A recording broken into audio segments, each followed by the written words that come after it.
Ladies and gentlemen, welcome back to Wrestling Forever. I am one of your hosts, Ryan 118 Fitzsimons, joined by the ever so talented, ever so great, and ever so busy Billy Kirkwood. Well, actually, you're not that busy at the minute, aren't you? Take a wee rest to get back into the new year and get into things, aren't you? I am slightly full of shit. The rest has not really worked at all.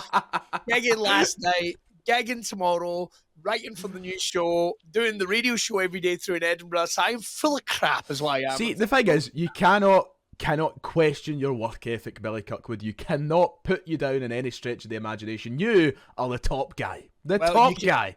I appreciate the kind words, sir. You cannot question my work ethic, but you can question the quality of my work. Moving straight on, we have to talk. We wanted to jump on with this very special episode. We've been kind of messaging back and forth, and of course, it's all anyone's been talking about is Raw on Netflix.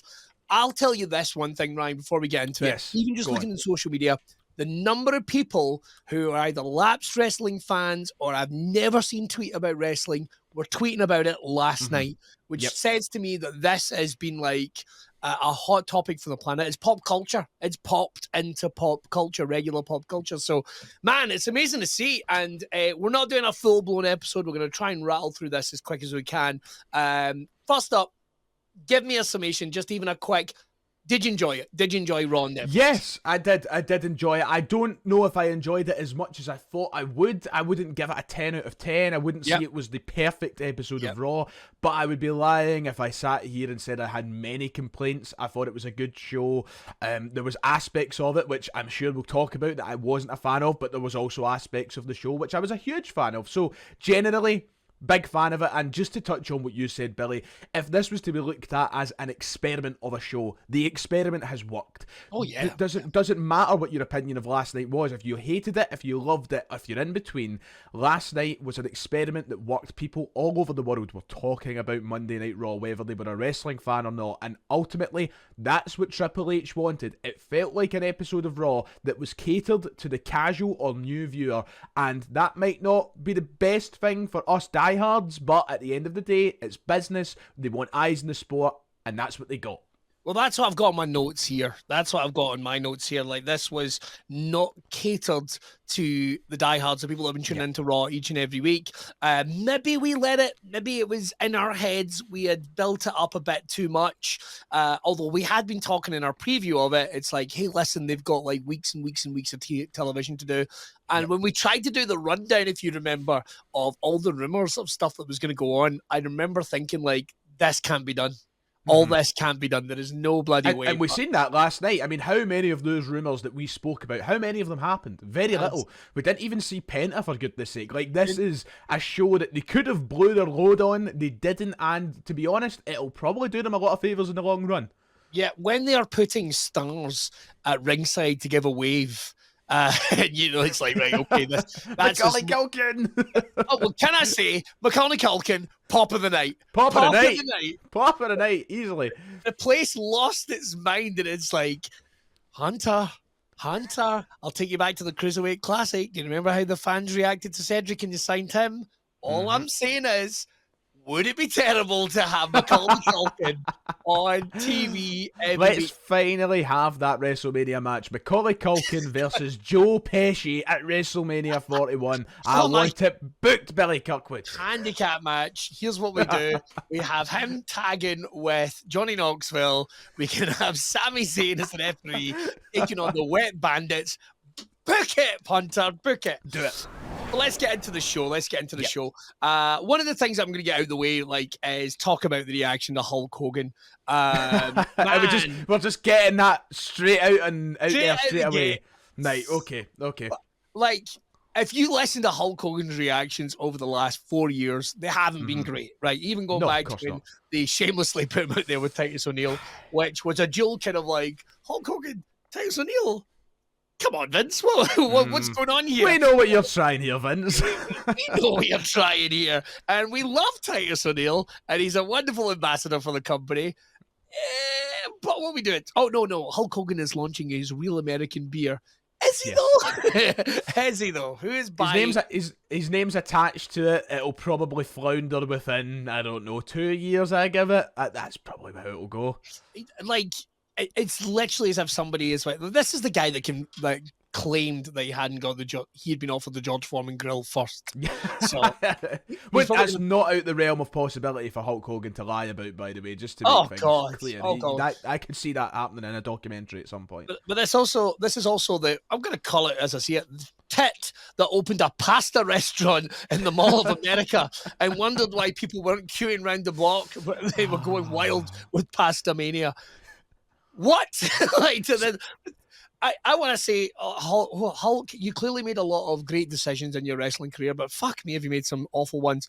Having him on the show, man, particularly with his association with Trump, we've seen all that. Obviously, there's still so many controversies. He hasn't shook them off.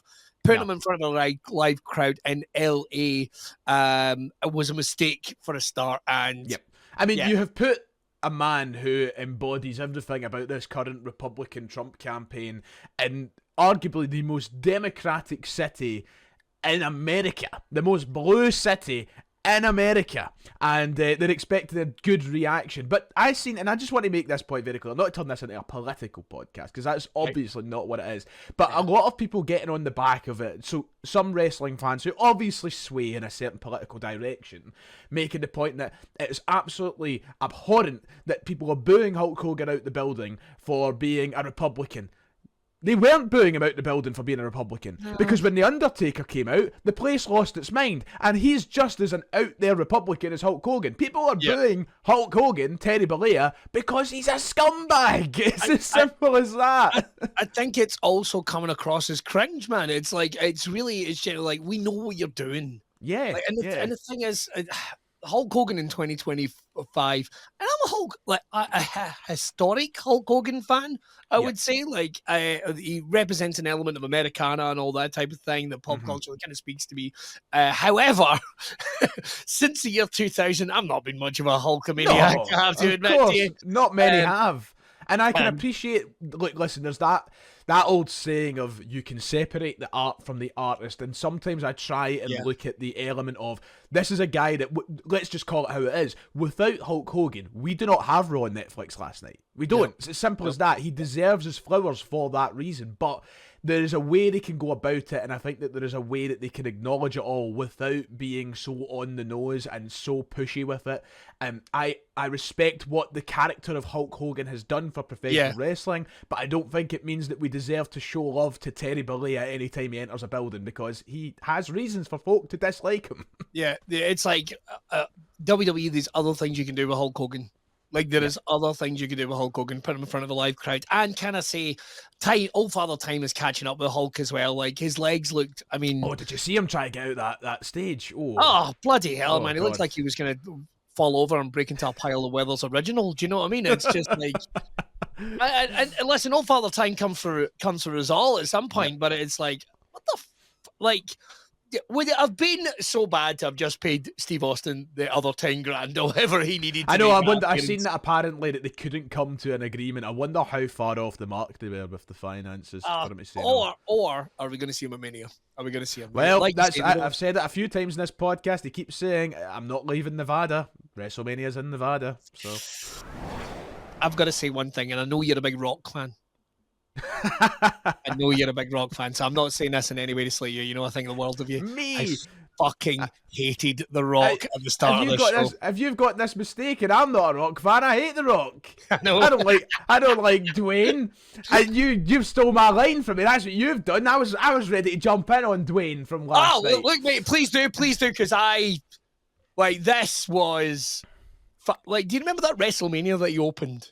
Remember that WrestleMania where he was the 27 host, and he came out, and it was almost like it was the compare at a fucking bad comedy club. Like, it was almost like, got anybody in from California? We got anybody in? I was like, what the fuck is this shit?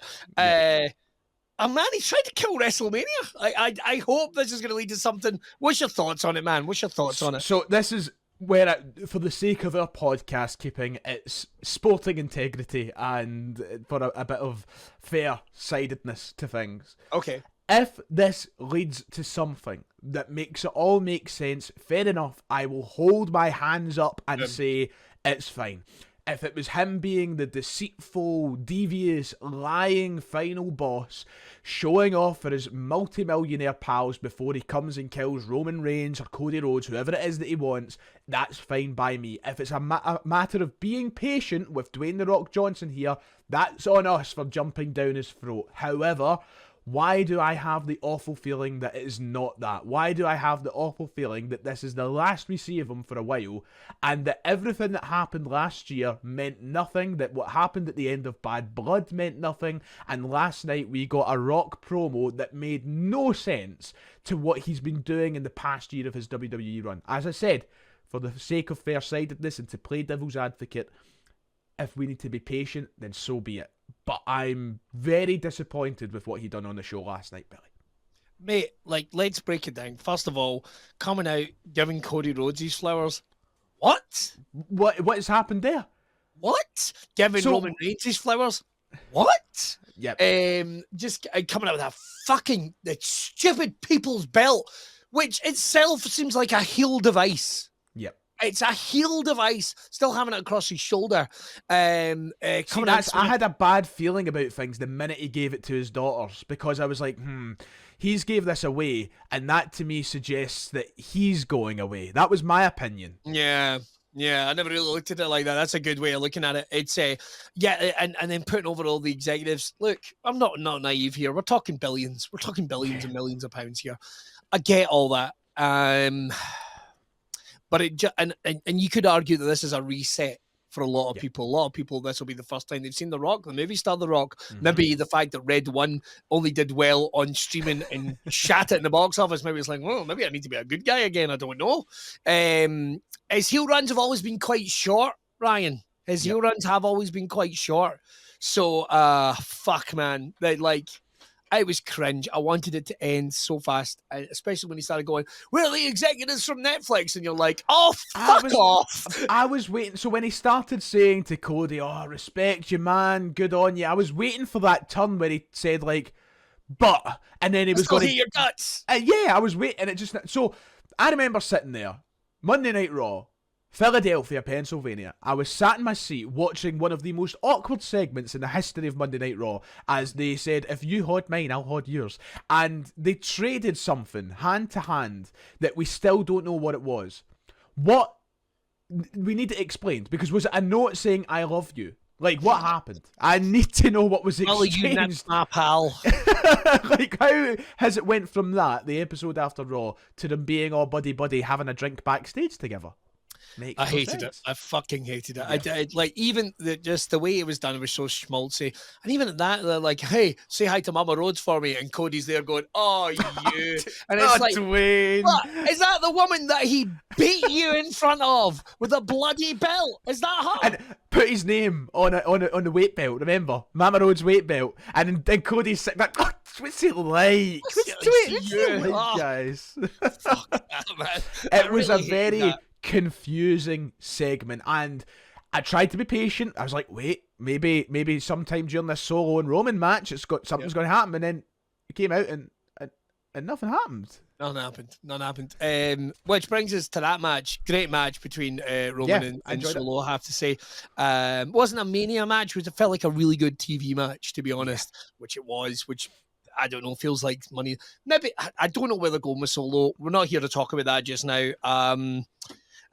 Do you know what this show lacked? Was surprises.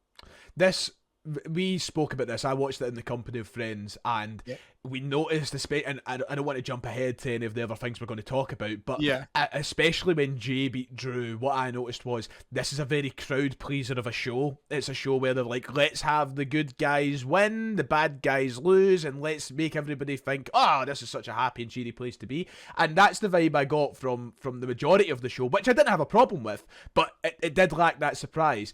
I did expect Roman to win. The match definitely surpassed expectations for me, but I do genuinely wonder what is next for Solo Sikoa, because I'm not in charge of that, ultimately. I'm not part of creative, unless you want to pay me, Paul. I don't understand where he goes next. No, I was not disappointed. I thought Roman was going to win, in all fairness. I was expecting it. He is the big star. I might have been surprised. The only way we would have got that, Roman losing would have been shenanigans. Yeah. And it was fine. It was fine. That was it. The highlight of the match for me was actually, I loved the Kevin Owens interference. Genuinely unexpected. I popped for that because he came from nowhere and I didn't think he would come for Roman himself this soon. So I genuinely really liked that. Well, that's what made me think, oh ho ho, here we go. Here we go. There's going to be shenanigans. There was no shenanigans. Although it was nice to see Cody get his moment, which he should do, considering like he is the biggest star in wrestling right now. As Rock said, he's carried the company. Yeah, so it's kind of like, you should fucking put over Cody on that. I have to say, don't like the new ref shirts. Do you not like them? I think they kind of have like a Curry's feel about them. It's a good summary. I actually do like it though. The thing that I didn't like, and I know this is maybe us getting a little bit sidetracked on the aesthetic of the show here. Yeah. Very quickly, let's actually, do you know what? Let's cover it very quickly while we remember, and so we can move on.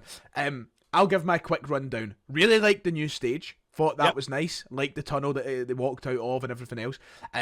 Really liked the ref shirts, unlike you. What I didn't like was the new circular microphones. They're a bit off-putting to me. Oh yeah, I did see those actually. Yeah. They didn't bother me too much. The ref shirts, sounds like an odd thing to say, man, but it's just like, do you know? I'm not offended by them, but I just like that's the design you settled on. I know. I think that at first I was like, where's black and white is what you jump to, so you're like, where's the black and white here? But I don't know, as the show went on, I actually really liked that. Or like red shirts or something. I don't know, maybe it's to try and just make the refs kind of fade a bit into the background. I'm not sure. Always reminds me of when Man United years and years ago had a grey strip and they claimed it was the reason why they lost like a cup final. The famous grey mess that Alec Ferguson famously banned from them ever wearing again. Yeah, because like they said, they couldn't see each other. It's all I can think of when I saw it. Yep. But no. It's the stage. I mean, that's going to change by week to week, I assume, depending on where they're going to be. Crowd size obviously plays a huge part in that stage. And great crowd, I have to say. Not as white hot as they. Oh my God, these guys are amazing. It's like, I don't know, maybe it just didn't leak through the telly in the way that I thought it would. But I thought they were great. Yes, no Penta. That was one of the big rumours. But he was teased, and we are here for 52 weeks of the year, so everyone could just settle the fuck down. Yeah, we're gonna get Penta next week. We had that basically a confirmation that he will face Chad Gable next week, which is a match I am very excited to see. I think that will be a fantastic match. Yeah. He obviously finally had his name dropped as well in the vignette where they spelled out the letters for us. I don't... Now that the episode has happened, Billy, I'm not mad that he wasn't on that first episode because it would have been rushed. You've seen how tight for time that it ended up being. I'm glad that next week we can maybe have an absolute classic of a TV match between Chad and Penta without things feeling rushed. Definitely, and those are two guys that you can guarantee will have an amazing match. So I've got to admit though, I kind of want Penta to be a heel. I have to admit. I hope it comes very, very soon. I would like him to be a heel as well, at least until Rey Fenix appears. Yeah, a full-blown heel, break Rey Mysterio's arm, do whatever you need to do, make money on it. I think there's money to be made there. Obviously, there's the Hogan thing. We'll go straight past that. Right, women's title match. Great match from these guys. I don't know what the plan is for Liv Tyler. What am I talking about? Liv Morgan next. I thought she's really elevated that title, despite the fact people have said, like, oh, she's not held that, she all did that. She did a great job as women's champion. She did a great job. Really enjoyed her reign, and I don't care what the internet wrestling community might tell me. I thought that she had a fantastic reign. She's one of the few main roster... I don't know how to word this. Main roster, main event females that I actually am invested in at the minute. I think a few of them are still looking for a bit of character, a bit of story.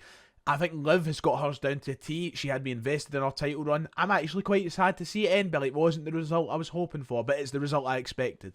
Yeah, again, it's like they're just putting the stars out there, man. And again, they're laying the table for other things. You know, is this going to go to Mania? Will it lead to another chapter in this at Mania? Is she going to take on Dom at Mania? I don't know. I guess my main concern with Rhea Ripley is who's the next challenger.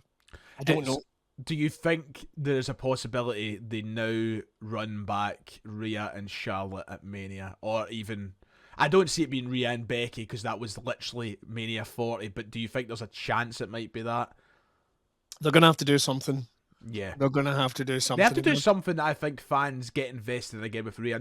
Rhea's amazing. She's incredible. One of the best to ever do it, actually, I would say, in terms of female wrestlers. But there is no denying that her stock has dipped a bit recently with fans because of this prolonged rivalry. It didn't need to be stretched out as much. I think it's hurt her. So she needs to come back from it strong, and in doing that, they need to give her a good program next. Definitely. When they start talking about Super Cena, they start saying phrases like Super Cena, which Did was you see that stat? 2 losses since May 2022 in singles matches. That is insane. That's insane. That's nearly 3 years.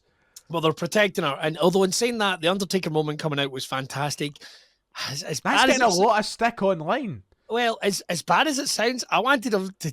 this is going to make me sound like a nightmare. I wanted him to chokeslam her. Clip that. Clip that. I wanted him to chokeslam her and then be revealed as the true leader of Judgment Day. Do you know what I was hoping for? And this, now that we're throwing out our fantasy booking here, I was hoping that he was going to get in the ring, chokeslam Dom, and announce Dom versus Taker at Mania. Oh my God! That's what I was hoping for. Oh, I'd have loved that. I'd have loved that. Those combos were good. Listen, I think once again, I feel like I'm just shitting on the IWC here, which happens quite a lot, actually. I don't know why I'm apologising for anything. Fuck 'em. But fuck them. And a lot of them are going, they've took away from Rhea's moment. Taker's stole Rhea's moment. Rhea is so young and already had so many moments. And I guarantee you, and this is what I hate about the internet community, Billy, they like to pretend they know the minds of these wrestlers.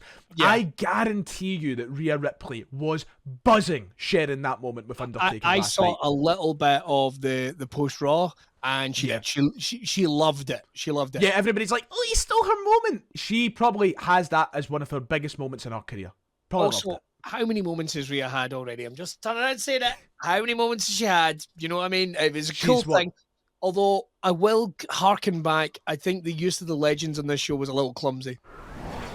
Right, jogging on just quickly, we've got to talk about the big man. John Cena kicking off his farewell tour, which almost went exactly as we hoped it would. Turning around and saying he wants to win the... I enjoyed him saying, like, listen, I'm just not going to get a title shot. Either get one or I don't. But I'm going to fight for it, and I'm declaring myself for the Rumble. One thing I loved about this was Punk declared himself for the Rumble. Cena declared himself for the Rumble. All wanting the same thing. Love that. Love that. Makes me want to watch the Royal Rumble. Makes me want to see Punk and Cena in the Rumble one more. And that might be it. Punk versus Cena in the Rumble one more time. Poof, hook me up. It makes the Rumble feel so important. And I think, not that it hasn't felt important in recent years, but I think people have got a little bit fed up with the predictability of it. Yeah. This, I feel like, is the first Rumble in a while where I'm like, Cena could win it, but then there could be the heartbreak of Cena not winning it. Punk could definitely win it, especially because next year's is in Saudi Arabia and Punk is probably not going to compete in that. And there's just so many possibilities for this Rumble. Cena's segment, Billy, he had me in the palm of his hand. It took me back. Took me back to being 10 years old and loving every word and hanging on to every word that he said. I am not ready for that man to leave my life, but I am ready for this fantastic run. And I don't know. I want him to win the Rumble, right? But I'm also self-sabotaging myself into thinking, do you remember 2010 when Shawn Michaels was eliminated by Batista and it was like his last chance and everybody was heartbroken and it was made for great storytelling? Some spiteful, deceitful, sick side of me wants to see Cena get to the last two and bang. He's eliminated and he doesn't have that title match and we're left waiting on that story to continue. Will he get to number 17? Drew versus Cena? Money. At Mania? Drew versus Cena? If there's anybody you would go, you motherfucker. If there was, and they've never really had any business together. No, I don't think so. I can't remember any notable business. Never really had any business together. So, hidden weapon of mass destruction, hidden in plain sight. A clear and present danger is what Drew McIntyre is. So, There's I don't so know, many we're big playing money fantasy booking matchups. again. Yeah, there's so many big money matchups for John. Good promo from him. I really enjoyed his questions and answers session after the show as well. So yeah, it's a delight to have him back. I don't believe he's on now until the Royal Rumble Raw. I'm not sure. Royal Rumble SmackDown, maybe. I think it's Indianapolis' his next show, but hopefully he surprises us in the next couple of weeks. That'd be nice, wouldn't it? Right, of course we got Jey versus Drew. Great match. Again, like you said, there seemed to be a lot of cloud. I'm not skimming past this match because it was a good match, but I seem to be a lot of crowd service on that one. Fine, yeah. Great match. Everyone held their own. We think the world of Drew here on the podcast, and we hope that he's just continuing to be in the conversation, considering the work that he's put in. He fucking should be. So see, this is one of those ones where when the 1, 2, 3 was counted, I was so confused and gutted. I was like, Drew really should be winning this. I don't think it served anything for Jey. However, what I'll say on the devil's advocate side of things once more, like I did with Rock, patience, because something obviously comes next for Drew, and that something is likely very big. So a loss to Jey Uso on that Raw is not the end of the world. Not the end of the world. Not the end of the world at all. I'm trying to think if I'm missing any other points here. I mean, obviously, we talked a little bit about we got to talk about the main event, haven't we? Because this Raw went by as a click. I will admit, though, I kind of shared the reaction that you had. It's like, this is good. Yeah. I am not in love with this, but this is good. This feels like I would wonder if they're going to go away and make some notes on that. I wonder if they're going to 100%. I think that they definitely have learned a lot from last night's show, while also realising that the next show and the shows following that won't need to be clogged up with so much, here's a celebrity, here's a grand intro in the start of the ring, here's The Rock to basically say what Triple H has said 5 minutes ago. You know, they don't need to waste countless minutes on all of these different things, and eventually we'll get back the things we want to see because normality will resume. The main event, Billy. The main event. We need to talk about that main event because I fucking loved it. Pardon my French. What a match. And do you know what's scary is the fact that it was so good, yet you just know if they're giving a pay-per-view match anytime soon, there's a level to go up there. Oh, you know, there is another element to add to that match without your ad breaks and without your TV restrictions.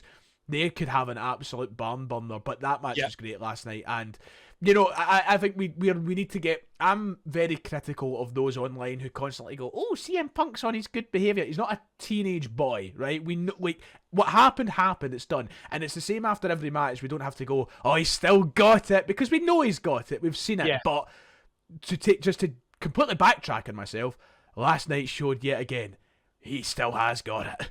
Well, you know, the thing about the whole IWC thing with all like, oh, he's on his best behavior. No, you think about it, and he kind of categorized it in the promo he did last week. It's like, I love the place I work. I just hated the guy I worked for. Yep. And he's gone from a toxic environment, and you carry that across. You're guarded. Was he the best version of himself in AEW? It depends who you ask. Literally, it depends who you ask. You're always... I hate to break this, and this is not me advising it as an elder statesman to anybody else, but you're always the villain in someone's story, no matter how fucking nice or how wonderful you are. You don't believe me? I don't know, read the fucking Bible or something. There's lots of it in there. Find Jesus. You need to, it turns out people hated him. What? But that's kind of where it comes from with CM Punk. He's playing for the badge. If I had to put in a football analogy in, he's playing for the badge. He wants this to succeed. Even the fact that he's in the ring with Seth Rollins, who put a lot of work into him potentially coming into WWE as well. I thought they put on a great story and a great match. Seeing two men at the top of their game, and I am hot and cold on Seth Rollins. I thought this was great. Was great. So, ignore all the stuff you hear. Let it simmer. He's on his best behavior. What do you think he's going to do? Because Punk also knows this is it. And he's been treated well. He's been paid well. He's getting fantastic storylines. He's getting to work with the best. And he is doing everything that is expected of him.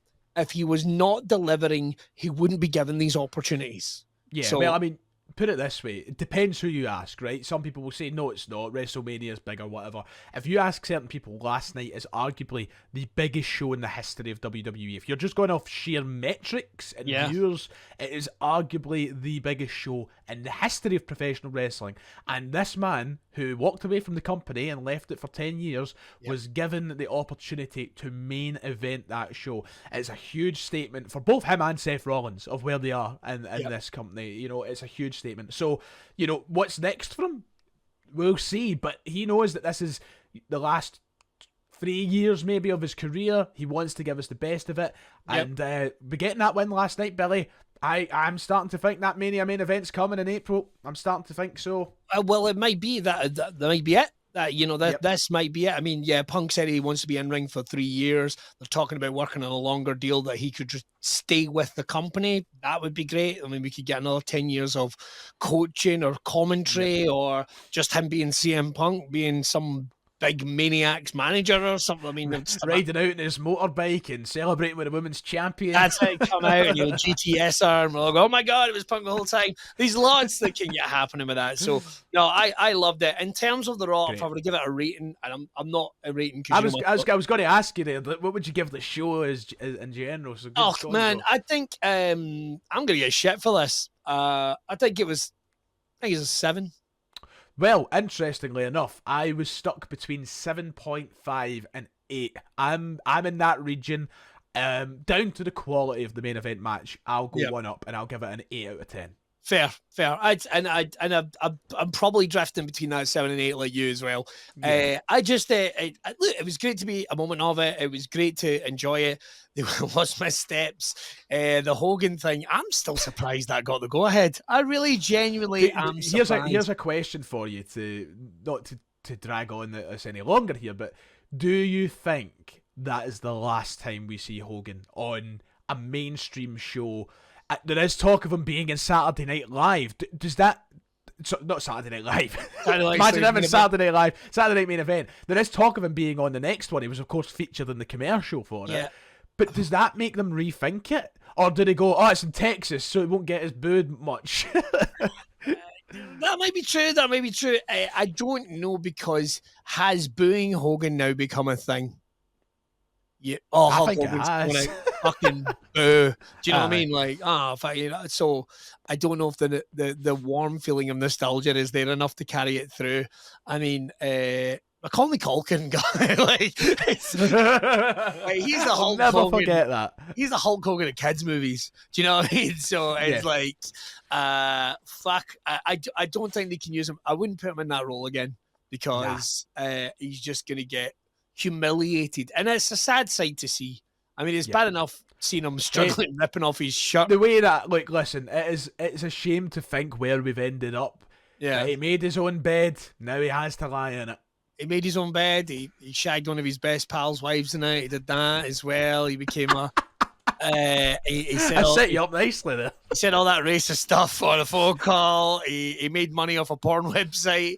He fucking, Hulk, stop, right? Just fucking... and stop talking shite as well. Right, that was lots of fun. I think we enjoyed it. I think the way we're talking here, we're not going to do this for each and every episode of Raw. That would of course, it was a special occasion.